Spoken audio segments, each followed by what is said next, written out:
قبرستان انسان کی آخری آرام گاہ ہوتی ہے۔ بادشاہ ہو یا فقیر، آخر کار سب کو اسی جگہ دفن ہونا ہے۔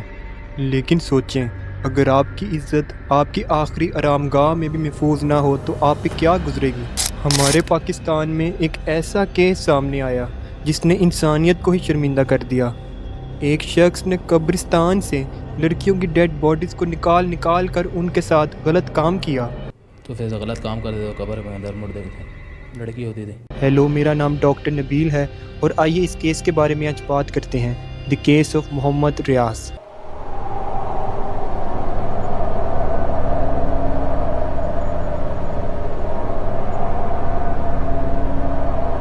یہ 1990s کی بات ہے۔ محمد ریاض پاکستان کے شہر سرگودا کا رہنے والا تھا اور بہت ہی ایک غریب فیملی سے بلونگ کرتا تھا۔ محمد ریاض ابھی ینگ تھا۔ اس نے سرگودا میں بہت نوکری ڈھونڈی لیکن اسے سرگودا میں کہیں بھی کوئی بھی نوکری نہیں ملی۔ پھر اس کو کسی دوست نے کہا کہ سرگودا کے باہر کراچی ایک بڑا شہر ہے، وہاں تم جاؤ، وہاں پہ تمہیں جاب مل جائے گی۔ تو یہ نوکری کی تلاش میں سرگودا سے کراچی چلا گیا۔ کراچی جا کر اس نے نوکری ڈھونڈنا شروع کر دی اور وہاں پھر کراچی میں اسے نارتھ ناظم آباد کے قبرستان میں ایک نوکری ملی۔ اس کی نوکری تھی کہ اس نے قبروں پر پانی ڈالنا تھا۔ قبرستان میں ریاض کی ملاقات وہاں پر ایک کام کرنے والے وزیرہ سے ہوئی۔ وزیرہ تو اس سے بھی زیادہ خبیث انسان تھا۔ وہ کئی سالوں سے ایسا غلیظ کام کر رہا تھا، مطلب وزیرہ جو تھا وہ بھی ڈیڈ باڈیز کے ساتھ ایسا غلط کام کیا کرتا تھا۔ ریاض کو اس قبرستان میں کام کرتے ہوئے کچھ دن ہی ہوئے تھے۔ ایک رات اس نے دیکھا کہ وزیرہ ایک قبر کے اندر سے باہر نکل رہا ہے۔ وہ بہت حیران ہوا کہ اس آدھی رات کو وزیرہ کا قبر کے اندر کیا کام، لیکن اس نے وزیرہ سے کچھ نہیں پوچھا۔ اس کے دل میں یہی تھا کہ کہیں کوئی کالا جادو کا معاملہ نہ ہو، تو وہ بہت ڈر گیا اور اس نے وزیرہ سے کچھ بھی نہیں پوچھا۔ 2-3 بار دوبارہ ریاض نے وزیرہ کو قبر کے اندر سے نکلتے ہوئے دیکھا اور ایک دن اس نے ہمت کر کے وزیرہ سے پوچھ ہی لیا کہ آخر تم قبر کے اندر کیا کرتے ہو؟ کوئی نارمل انسان ہوتا ہے تو وہ بہانے بناتا ہے، لیکن وزیرہ ایسا خبیث انسان تھا، اس نے ایک دم پوچھنے کے ساتھ ہی اسے سب کچھ بتا دیا۔ جب بھی کسی لڑکی کی تدفین ہوتی ہے تو میں اسی رات جا کر مٹی کھود کر ساری مٹی باہر نکالتا ہوں اور مردے کے ساتھ غلط کام کرتا ہوں۔ آپ خود سوچیں کہ قبرستان سے گزرتے ہوئے بلکہ اس کا نام لیتے ہوئے بھی ہیبت طاری ہو جاتی ہے، اور یہ انسان جو ہے وہ قبرستان میں اوپر سے رات کے وقت ایسا کام کرتا ہے۔ اس کے لیے بندے کا پاگل ہونا بہت ضروری ہے، دماغ معاف ہونا۔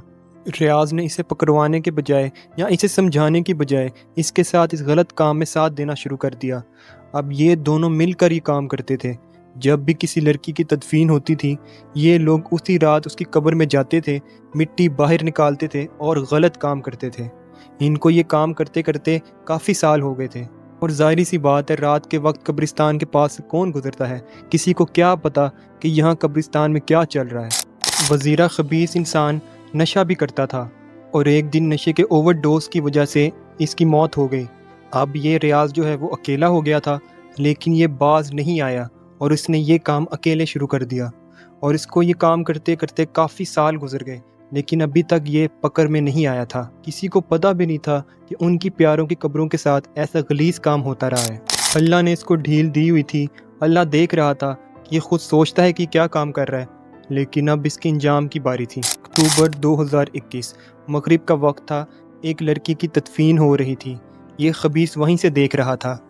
جب تدفین ہو گئی تو یہ اسی رات اس لڑکی کی قبر کے پاس گیا، اس کی قبر کو کھودا، مٹی کو باہر نکالا اور اس کی قبر کے اندر جا کر اس نے غلیظ کام کرنا سٹارٹ کر دیا۔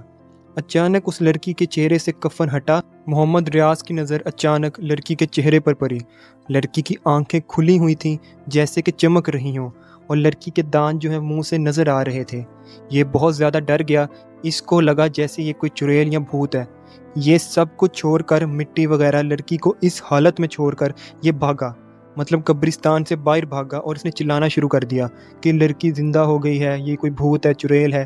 سارے آس پاس کے لوگ جمع ہو گئے اور لوگوں نے اس کو تسلی دی کہ کیا تم باتیں کر رہے ہو، لڑکی کس طرح زندہ ہو سکتی ہے۔ اور سارے لوگ پھر قبرستان میں گئے دیکھنے۔ جب یہ لوگ قبرستان میں گئے تو سب لوگ حیران رہ گئے۔ لڑکی کے جسم سے کفن ہٹا ہوا تھا اور مٹی باہر نکلی ہوئی تھی۔ لوگوں کے دماغ میں یہی آیا کہ یہ کوئی غلط کام ہی کر رہا ہوگا، اور سب نے مل کر اس کو مارنا سٹارٹ کر دیا۔ پھر وہاں پولیس کو بلایا گیا اور اس کو